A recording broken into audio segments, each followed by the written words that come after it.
दोस्तों, चाणक्य अमित शाह की नीति अब बीजेपी को हर मोर्चे पर महंगी पड़ रही है।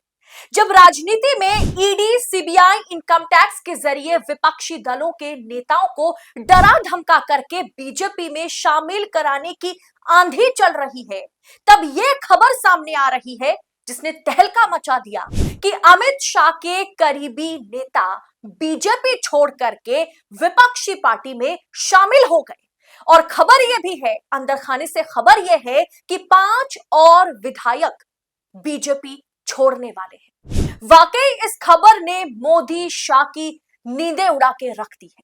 पूरा मामला बेहद महत्वपूर्ण है। बताएंगे आगे आपको पूरा माजरा क्या है वीडियो में, तो वीडियो में आखिर तक बने रहिएगा। नमस्कार, मैं हूं अदिति और आप देख रहे हैं 4 PM news network. Modi ji बड़े गर्व के साथ कहते हैं, एकदम छाती चौड़ी करके कहते हैं। मोदी मीडिया या गोदी मीडिया भी बड़े गर्व के साथ कहता है कि बीजेपी सातों दिन 24 घंटे चुनावी मोड में रहती है। दिल्ली में 27 साल बाद सरकार बनाने में बीजेपी कामयाब हुई और उसके दूसरे ही दिन से मोदी और शाह की नजर 2 बड़े राज्य पर है। एक साथ दोनों राज्य में सेंधमारी करने की कोशिश में गुजरात लॉबी लगी हुई है, जुटी हुई है। एक तो बिहार है, जहां 6 महीने बाद लगभग अक्टूबर-नवंबर के महीने में चुनाव होने हैं, विधानसभा का चुनाव। दूसरा राज्य दोस्तों पश्चिम बंगाल है। जी हां, वेस्ट बंगाल। पश्चिम बंगाल बिहार चुनाव के 4 महीने के भीतर ही पश्चिम बंगाल में विधानसभा का चुनाव होगा।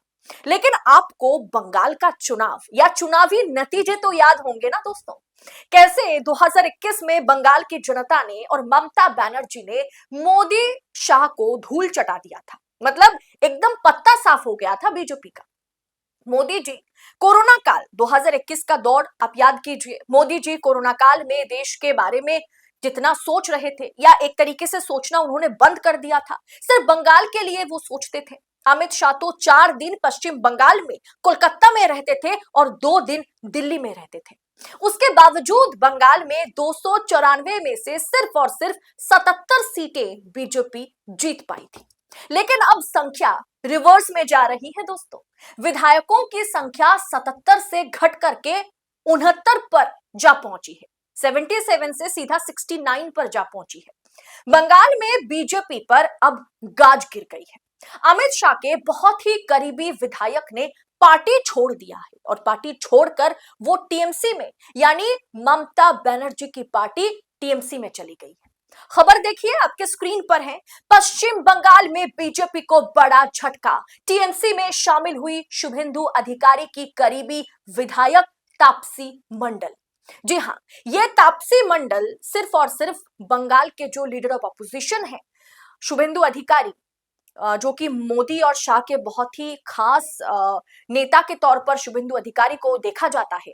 वो सिर्फ और सिर्फ तापसी मंडल शुभेंदु अधिकारी के खास नहीं है, बल्कि वो अमित शाह के भी बहुत ही करीबी है। शुभेंदु अधिकारी जिन्होंने ममता बनर्जी को विधानसभा चुनाव से पहले धोखा दिया था, उस शुभेंदु अधिकारी के करीबी सिर्फ ये तापसी मंडल नहीं है। तापसी मंडल अमित शाह के भी बहुत ही करीबी नेता रही। तापसी मंडल का टीएमसी में शामिल होना बीजेपी के लिए वाकई एक बड़ा झटका है, खास तौर पर तब जब राज्य में अगले ही साल विधानसभा चुनाव होने वाला है और उसके लिए 1 साल का भी पूरा वक्त बचा हुआ नहीं है। शुभेंदु अधिकारी के गढ़ माने जाने वाले हल्दिया से तापसी मंडल विधायक थी और बीजेपी के बड़े नेता के तौर पर, बीजेपी की बड़े नेता के तौर पर उन्हें देखा जाता था। उन्होंने बीजेपी के लिए बहुत ज्यादा काम किया बंगाल में, क्योंकि जब शुभेंदु अधिकारी ममता का साथ छोड़ करके बीजेपी में शामिल हुए थे, तब तापसी मंडल ने भी ममता की पार्टी टीएमसी छोड़ दी थी और उन्होंने तब शुभेंदु अधिकारी का हाथ पकड़ के वो बीजेपी में चले गए थे। अब दोस्तों 1 साल से भी कम का समय बचा हुआ है, जैसे मैं आपको बता रही हूं, बंगाल चुनाव में। ऐसे में बीजेपी के दिग्गज लीडर अगर बीजेपी छोड़कर सत्तारूढ़ टीएमसी में शामिल हो जाए, तो सोचिए उससे मोदी शाह की परेशानी जो है वो डबल हो जाती है। अब अंदर खाने से खबर यह भी है कि सिर्फ तापसी मंडल नहीं दोस्तों, 5 और विधायक ममता के संपर्क में हैं, जो किसी भी समय भाजपा का साथ छोड़ करके ममता का साथ या ममता का हाथ थाम सकते हैं। तापसी मंडल ने बीजेपी छोड़ते वक्त और टीएमसी का दामन थामते वक्त यह साफ कर दिया कि बीजेपी बंगाल में विकास के विरुद्ध काम कर रही है। मैं मुख्यमंत्री ममता बनर्जी के विकास पहल का हिस्सा बनना चाहती हूं।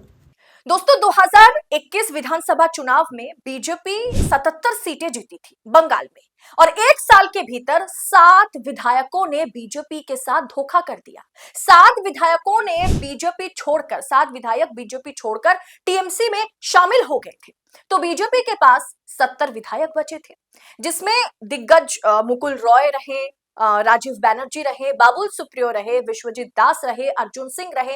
ये तमाम दिग्गज नेता बीजेपी छोड़कर टीएमसी में शामिल हो गए थे, जिसके बाद अब हम देख रहे हैं कि तापसी मंडल ने भी बीजेपी का साथ छोड़ दिया, जो कि वहां के एमएलए हैं, हल्दिया के एमएलए हैं, जो बीजेपी का गढ़ है, शुभेंदु अधिकारी का गढ़ है।